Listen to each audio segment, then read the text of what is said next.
यहाँ पर एक साइंटिस्ट हुए जिनका नाम है बारबरा मैकलिंटॉक। और ये जो बारबरा मैकलिंटॉक जो साइंटिस्ट है, इन्होंने एक ऐसे जीन की खोज की जिसका नाम है जंपिंग जीन या ट्रांसपोजोन्स जिसे हम कहते हैं। अब ये जंपिंग जीन क्या है और ट्रांसपोजोन्स क्या है, इसके बारे में हम बात करेंगे। जंपिंग जीन की डिस्कवरी जो है उस साइंटिस्ट का नाम है बारबरा बारबरा मैकलिंटॉक एक साइंटिस्ट हुए और इन्होंने इस जीन की खोज 1940 के अंदर की। जंपिंग जीन के बारे में बताया। जंपिंग जीन क्या होता है उसके बारे में आपको बताऊंगा। इनको 1983 के अंदर उनको नोबेल पुरस्कार से भी नवाजा गया, यानी कि इनके काम को श्रेय दिया जाता है कि इन्होंने जंपिंग जीन के बारे में बताया। लेकिन जंपिंग जीन होता क्या है, अगर मैं थोड़ा सा अगर एक एग्जांपल दूं कि एक ऐसा gene A type of gene, ऐसा जीन जो एक जगह से उठकर दूसरी जगह अनदर प्लेसेस ट्रांसफ़र हो जाता है दूसरी जगह। यानी कि डीएनए में ऐसा जीन जो एक जगह से उठ जाता है और वो दूसरी जगह जाकर चिपक जाता है, उसे हम क्या कहेंगे, जंपिंग जीन। मतलब जीन का कूदना, जीन अपनी जगह से दूसरी जगह जा रहा है। इसकी अलग अलग टेक्निक्स होगी, उसके बारे में बात करेंगे। लेकिन जंपिंग जीन क्या होता है उससे पहले हम थोड़ी सी बात करेंगे सेंट्रल डोग्मा सिद्धांत के बारे में। सेंट्रल डोग्मा सिद्धांत क्या है? इस सेंट्रल डोग्मा जो सिद्धांत जो है ये दिया था यहाँ पर साइंटिस्ट क्रिक ने। एक क्रिक नाम के साइंटिस्ट आते हैं, क्रिक, और 1958 के अंदर इन्होंने एक सिद्धांत दिया। अब ये सेंट्रल डोग्मा सिद्धांत क्या होता है? देखो बच्चों, होता क्या है कि हमारे शरीर के अंदर जो सेल्स जो होती हैं, कोशिकाएं, इन कोशिकाओं के अंदर न्यूक्लियस और न्यूक्लियस के अंदर क्रोमोजोम, क्रोमोजोम में क्या होता है, डीएनए होता है। और ये जो डीएनए जो होता है, ये डीएनए टूटता है और टूट कर क्या बना लेता है, आरएनए, जिसको हम कहते हैं डुप्लीकेशन या रेप्लिकेशन। डीएनए से आरएनए बनना, पहले डीएनए टूटेगा और फिर से क्या बनेगा, आरएनए बनेगा। अब ये जो आरएनए है ये आगे जाकर बना लेगा प्रोटीन, ये आगे जाके प्रोटीन बना लेता है। जब डीएनए से आरएनए बन रहा है by the process of duplication and replication, and RNA से प्रोटीन बन रहा है by the process of translation, जिसे हम क्या कहते हैं, सेंट्रल डोग्मा सिद्धांत कहते हैं। मतलब कि शरीर के अंदर एक ऐसी इंफॉर्मेशन, जेनेटिक इंफॉर्मेशन यानी कि आनुवांशिक सूचना जो डीएनए के पास है, डीएनए कोई सूचना कैरी कर रहा है, ये कोई इंफॉर्मेशन को कोड कर रहा है, और वो इन्फॉर्मेशन जो है आगे जाके प्रोटीन बननी चाहिए। प्रोटीन का मतलब है जैसे कोई एंजाइम बनना, कोलेजन तंतु, केराटिन, प्रोटीन का बनना, कोई एंजाइम्स का बनना। तो पहले वो क्या है, वो डीएनए है, वो डीएनए से आरएनए बनेगा और आरएनए से क्या बनेगा, प्रोटीन बनेगा। और ये प्रोटीन जो है एक प्रकार का क्या है, प्रोडक्ट है। तो इस प्रोडक्ट को बनाने के लिए इन्फॉर्मेशन कौन दे रहा है, डीएनए दे रहा है, और उस डीएनए से आरएनए, आरएनए से प्रोटीन बनता है। इस सिद्धांत को जो बोलते हैं सेंट्रल डोग्मा सिद्धांत के। अब ये सेंट्रल डोग्मा सिद्धांत है, इसके बारे में विस्तृत जानकारी हम इसकी स्पेशल क्लास के अंदर जानेंगे। लेकिन जंपिंग जीन को जानने से पहले सेंट्रल डोग्मा सिद्धांत क्या होता है हमें थोड़ा सा मालूम होना चाहिए। मतलब डीएनए से आरएनए और आरएनए से क्या बनेगा, प्रोटीन बनेगा। इसे क्रिक ने 1958 के अंदर बताया था। लेकिन इसी के ऑपोजिट एक साइंटिस्ट और आते हैं जिनका नाम है टैमिन, या फिर एक नाम और है बाल्टीमोर। टैमिन और बाल्टीमोर। अब ये टैमिन और बाल्टीमोर क्या करते हैं, क्रिक ने 1958 में बताया और टैमिन और बाल्टीमोर ने 1970 के अंदर उन्होंने बताया कि डीएनए से आरएनए और आरएनए से प्रोटीन तो बनता ही है, लेकिन अगर ये प्रोसेसिंग उल्टी हो जाए, यानी कि आरएनए से वापस क्या बनने लग जाए, डीएनए बनने लग जाए, या प्रोटीन से आरएनए बनने लग जाए, तो इसको उन्होंने नाम दिया रिवर्स इन्फॉर्मेशंस। यानी कि इन्फॉर्मेशन जो है वो विपरीत क्रिया में जा रही है। डीएनए से आरएनए, आरएनए से प्रोटीन तो सेंट्रल डोग्मा है, और इसी टर्म्स को वो फॉलो कर रहे हैं। और वो कहते हैं कि डीएनए से आरएनए तो बनता है, लेकिन वो कह रहे हैं कि आरएनए से वापस अगर डीएनए बन रहा है तो इसको रिवर्स इन्फॉर्मेशन कहेंगे, यानी कि सूचनाओं का ऑपोजिट साइड में प्रवाह होना। इस सिद्धांत को उन्होंने नाम दिया टैमिनिज्म। टैमिनिज्म, क्योंकि टैमिन नाम के आदमी ने ये टैमिनिज्म बताया, टैमिन ने और बाल्टीमोर ने बताया, जिसको टैमिनिज्म बताया। अब आप सोच रहे हैं कि सर हमें सेंट्रल डोग्मा क्यों बता रहे हैं, हमें तो जंपिंग जीन बताना है। बिल्कुल। तो देखो अब हम टॉपिक पे आएंगे कोडिंग और नॉन कोडिंग डीएनए। अब ये कोडिंग और नॉन कोडिंग डीएनए क्या होता है, देखो शरीर के अंदर अगर डीएनए में कोई इन्फॉर्मेशन है, कोई जानकारी है, कोई सूचना है, अगर वो सेल के न्यूक्लियस से अनदर सेल में जा रही है या दूसरी जगह ट्रांसफ़र हो रही है, तो सूचना जो लेके जा रहा है वो डीएनए के थ्रू जा रही है। और जो डीएनए इस इंफॉर्मेशन को कोड करता है, जो सूचना डीएनए से अगली जगह जा रहा है, उसको बोलते हैं कोडिंग डीएनए। मतलब डीएनए के यहाँ पर दो टाइप हो गए, एक तो हो गया कोडिंग डीएनए, एक हो गया non coding DNA. Coding DNA क्या हुआ? जो इन्फॉर्मेशन को कोड कर रहा है, मतलब जो कोई जानकारी किसी प्रोटीन बनाने के लिए चाहिए, वो जानकारी डीएनए के पास है। अब कौन सा डीएनए? डीएनए तो बहुत सारे, मतलब वो डीएनए जो इन्फॉर्मेशन को कोड करेगा, सूचनाओं को आगे भेजेगा, उसको बोलते हैं कोडिंग डीएनए। और जो सूचनाओं को आगे नहीं भेजता, सिर्फ और सिर्फ आरएनए तक ही सीमित रह जाता है, वो हो जाएंगे आपके नॉन कोडिंग डीएनए, यानी कि सूचनाओं का फ्लो नहीं कर रहे। तो हम यहाँ पर कोडिंग और नॉन कोडिंग के बारे में ठीक से पढ़ेंगे और उसके बाद आपको समझ में आ जाएगा कि जंपिंग जीन क्या होता है। हमें जंपिंग जीन, कोडिंग और नॉन कोडिंग के विषय में पढ़ना है। तो मैं आपको दोनों बताता हूँ, नॉन कोडिंग डीएनए और coding DNA. Non coding DNA क्या है, इसके बारे में बात करें। हमारे पास non coding DNA, non coding DNA, इस नॉन कोडिंग डीएनए को हम कह सकते हैं non functional DNA. Non functional DNA, non functional DNA, DNA यानी कि इसे अक्रिय डीएनए भी कह सकते हैं। अक्रिय डीएनए, ऐसा डीएनए जो इन्फॉर्मेशन को कोड नहीं करता हो, या यूँ हम कह सकते हैं कि ऐसा DNA, A type of DNA, ऐसा डीएनए जो, ए टाइप ऑफ डीएनए जो सेल फिजियोलॉजी में काम नहीं करता हो। सेल फिजियोलॉजी यानी कि पादप कार्यकी के अंदर अपना कोई रोल नहीं देते, पादप कार्यकी में इनका कोई रोल नहीं होता। यानी कि नॉन फंक्शनल डीएनए या अक्रिय डीएनए जो कोई किसी भी प्रकार की सूचनाओं को ट्रांसफर नहीं कर रहा हो। ए टाइप ऑफ डीएनए यानी कि जो सेल फिजियोलॉजी में भाग नहीं ले रहे हो, पादप कार्यकी के अंदर उनका कोई रोल नहीं होता, उसको हम क्या कहेंगे? नॉन फंक्शनल डीएनए या नॉन कोडिंग डीएनए। अब ये जो नॉन कोडिंग डीएनए या कोडिंग डीएनए जो होते हैं, ये दोनों के दोनों यहाँ पर यूकैरियोटिक सेल के अंदर ही हैं। यूकैरियोटिक सेल, यूकैरियोटिक सेल, जो यूकैरियोटिक जीव हैं उनके अंदर ये कोडिंग और नॉन कोडिंग डीएनए चल रहा है। जैसे कि पिछली क्लास में हमने पढ़ा था कि लीनियर डीएनए क्या होता है, सर्कुलर डीएनए क्या होता है, या न्यूट्रिशन या जेनेटिक डीएनए क्या होता है, उसके बारे में पढ़ा था। उसी डीएनए में क्या होता है? नॉन कोडिंग और कोडिंग डीएनए होता है। कोडिंग डीएनए जो सूचनाओं को आगे भेजता है। अब होता क्या है कि डीएनए के अंदर एक ऐसा टाइप जो रिपीट हो रहा है, मतलब नाइट्रोजनस बेस के अंदर, नाइट्रोजनस बेस क्या होती है? नाइट्रोजनी क्षार। नाइट्रोजनी क्षार यानी कि डीएनए के अंदर नाइट्रोजनस बेस रिपीट हो रही है। रिपीट का मतलब क्या हो गया? रिपीट का मतलब हो गया कि वो एक जगह से उठकर दूसरी जगह जा रहे हैं, यानी इन्फॉर्मेशन को दूसरी जगह। इन्फॉर्मेशन तो ये बना ही नहीं रहे ना, मतलब कि डीएनए से आरएनए और आरएनए से प्रोटीन नहीं बना रही है, ये डीएनए से सिर्फ आरएनए बन रहे हैं और आरएनए से वापस से डीएनए में आ रहे हैं। या यूँ कह सकते हैं कि ये पूरा का पूरा रोल निभा ही नहीं पाते। तो डीएनए में नाइट्रोजनस बेस की क्या हो रही है? पुनरावृत्ति। पुनरावृत्ति का मतलब हो गया कि ये रिपीट हो रहा है, पुनरावृत्ति। अगर किसी भी डीएनए के अंदर ऐसा जीन हो, किसी भी डीएनए के अंदर एक ऐसा जीन हो जिसमें नाइट्रोजनस बेस यानी कि नाइट्रोजन क्षार की पुनरावृत्ति हो रही हो, रिपीटेशन हो रही हो, तो उस रिपीटेशन को हम बोलते हैं रिपीटियस डीएनए, रिपीटियस डीएनए, या फिर उसको हम कहेंगे पुनरावर्ती डीएनए। पुनरावर्ती डीएनए मतलब डीएनए क्या हो रहा है? रिपीट हो रहा है। अब ये हमने क्या पढ़ा? नॉन कोडिंग डीएनए मतलब ऐसा डीएनए जो इन्फॉर्मेशन को कोड नहीं कर रहा हो। मतलब डीएनए के अंदर कुछ ऐसे जीन होते हैं जो नॉन फंक्शनल है, जो किसी प्रकार का काम नहीं कर रहे, और ये जो काम नहीं कर रहे हैं इन्हीं को क्या कहते हैं? नॉन कोडिंग डीएनए कहते हैं।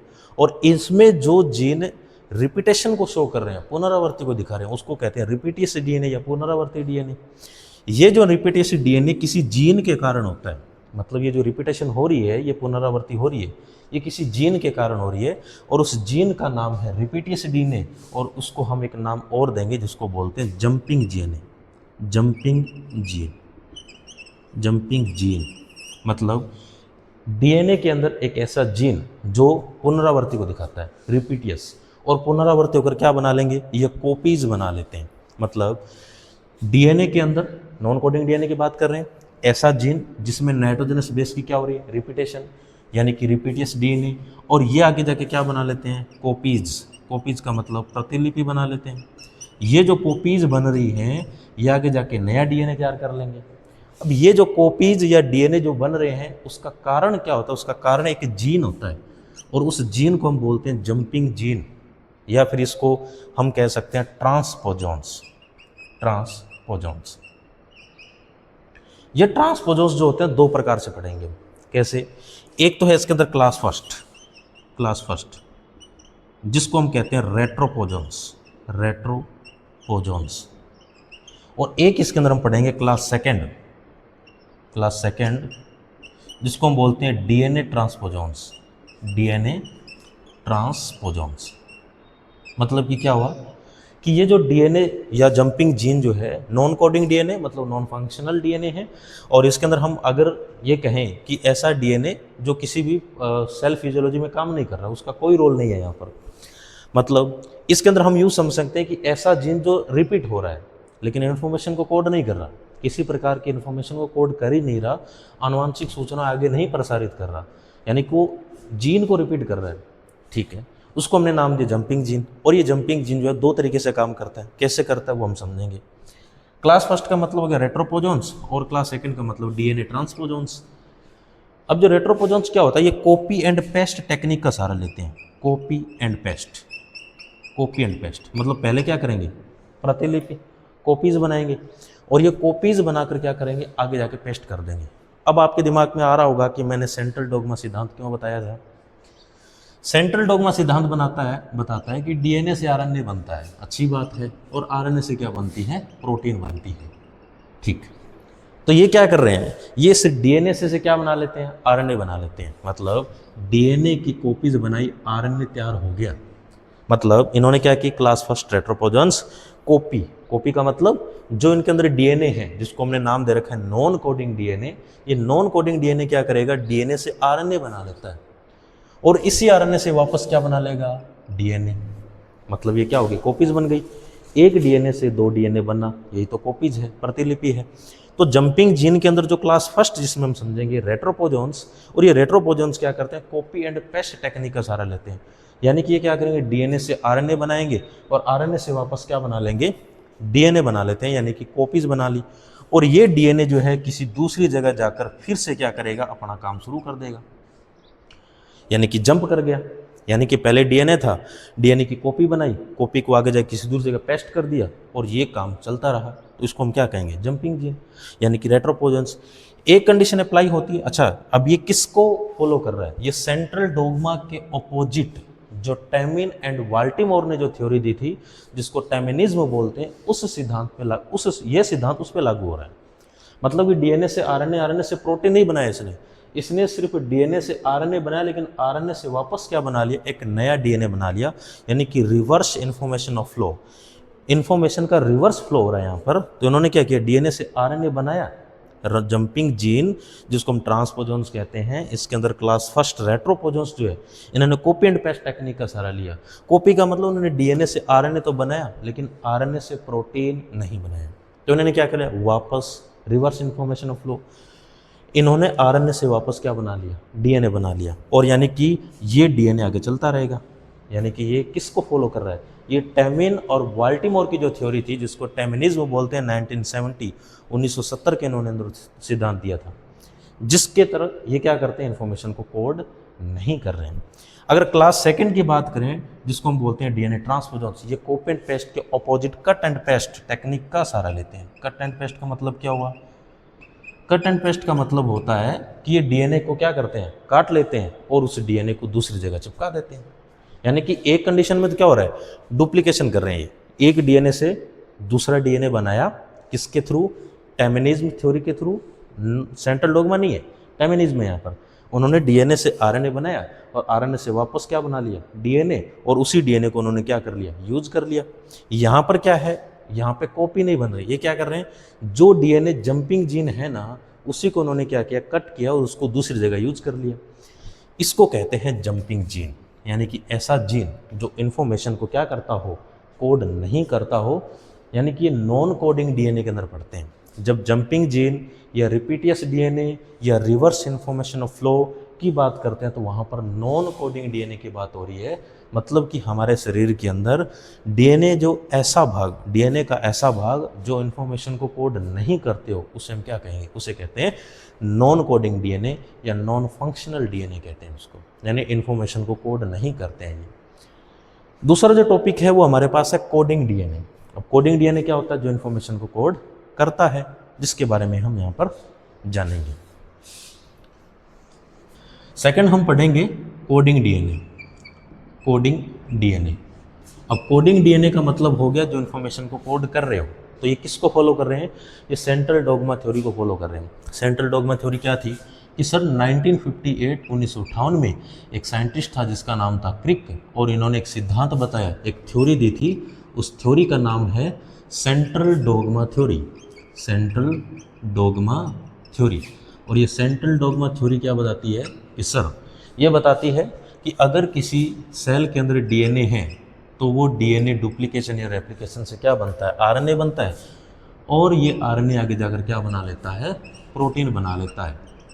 और प्रोटीन बनाने का मतलब हो गया कि जो इन्फॉर्मेशन को कोड कर रहा है। लेकिन अभी जस्ट हमने पीछे ये पढ़ा, नॉन कोडिंग डीएनए में हमने क्या पढ़ा कि जो इन्फॉर्मेशन कोड नहीं करते हैं, मतलब वो प्रोटीन नहीं बना रहे। मेन मकसद यहाँ पर क्या? प्रोटीन बनना चाहिए। अगर इस कंडीशन में अगर प्रोटीन बन रही है तो इसका मतलब है कि वो सही चल रहा है, वो कोडिंग डीएनए। और अगर प्रोटीन नहीं बन रही तो वो नॉन कोडिंग डीएनए के अंदर आ जाता है। नॉन कोडिंग डीएनए मतलब कि जो इन्फॉर्मेशन को कोड नहीं कर रहा हो।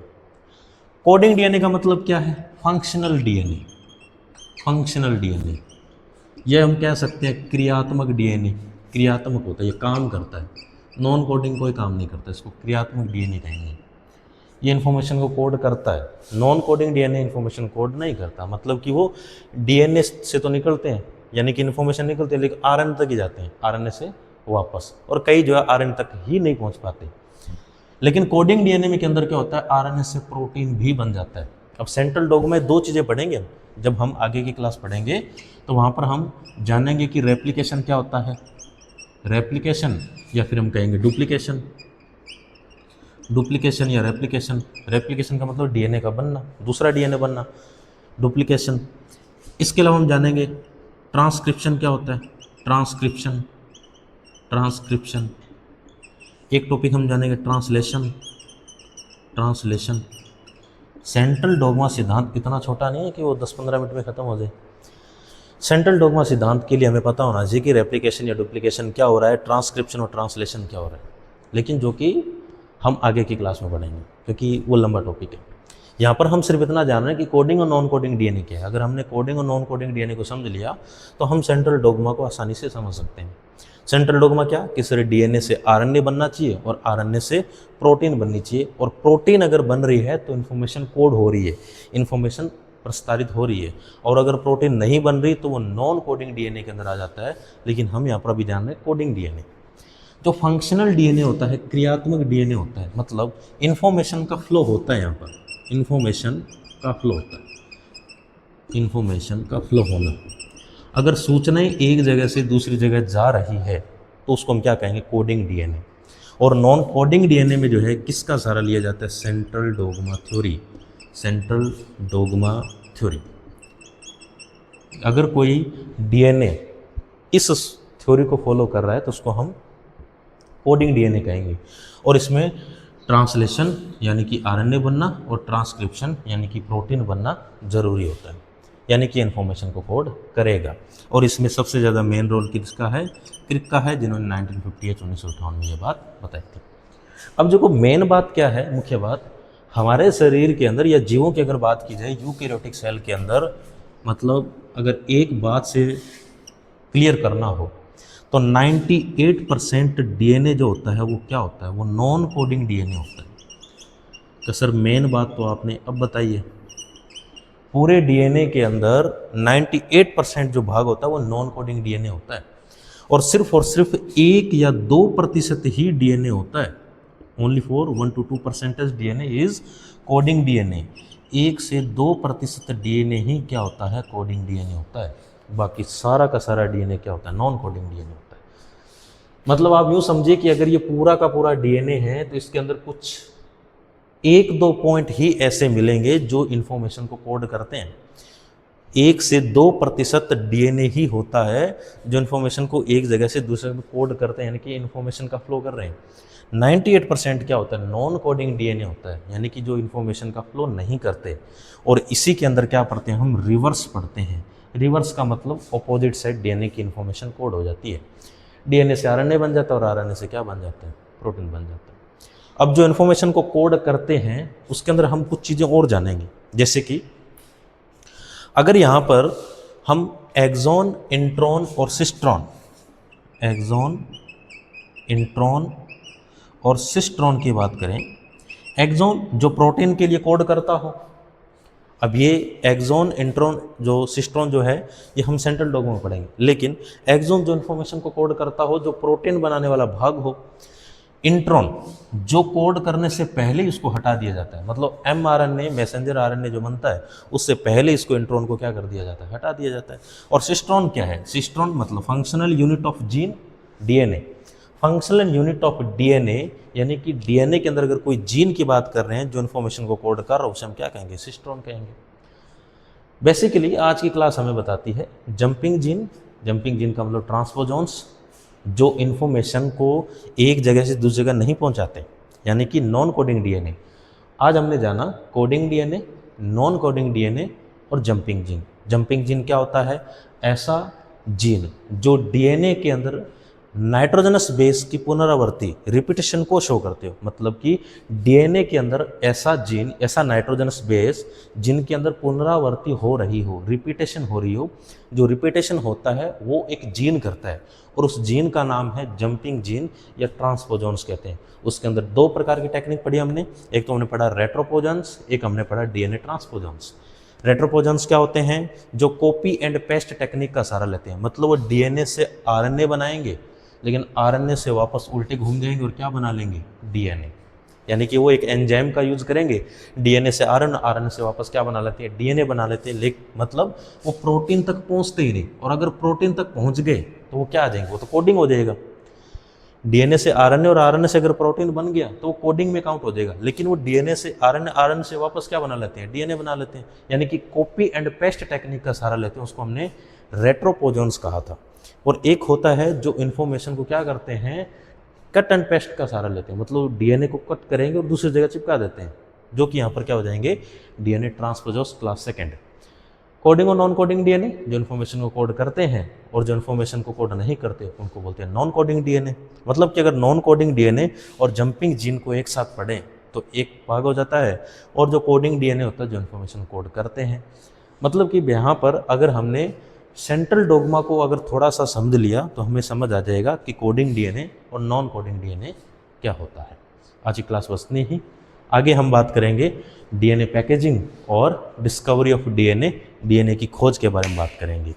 डीएनए पैकेजिंग कैसा होता है, डीएनए को पैक करना है। इतना लंबा चौड़ा डीएनए, लगभग 2 से 2.5 मीटर लंबा जो डीएनए हमारे शरीर के अंदर पाया जाता है, एक सेल के अंदर पाया जाता है, उस एक सेल के अंदर उस डीएनए को पैक कैसे किया जाता है। क्रोमेटिन क्या होता है, क्रोमेटिड क्या होता है, हेटेरोक्रोमेटिन क्या होता है, यूक्रोमेटिन क्या होता है, न्यूक्लियोसोम क्या होता है, हिस्टोन प्रोटीन क्या होता है, हिस्टोन प्रोटीन के टाइप्स कौन कौन से हैं, उनको किस प्रकार से पैक किया जाएगा, ये सारी की सारी बातें हम डीएनए पैकेजिंग में पढ़ेंगे। और उसके बाद हम पढ़ेंगे डीएनए की डिस्कवरी, जिसके अंदर अलग अलग साइंटिस्ट आएंगे, जैसे कि वहाँ पर हम फ्रेडरिक ग्रिफिथ के बारे में एक प्रयोग पढ़ेंगे। उसके बाद हम प्रयोग पढ़ेंगे Oswald Avery, Maclyn McCarty, Colin MacLeod, और एक प्रयोग हम पढ़ेंगे अल्फ्रेड हर्शे और मार्था जेस, और वो बताएंगे कि जेनेटिक इन्फॉर्मेशन जो है डीएनए होता है, जो कि हम आगे की क्लास में पढ़ेंगे।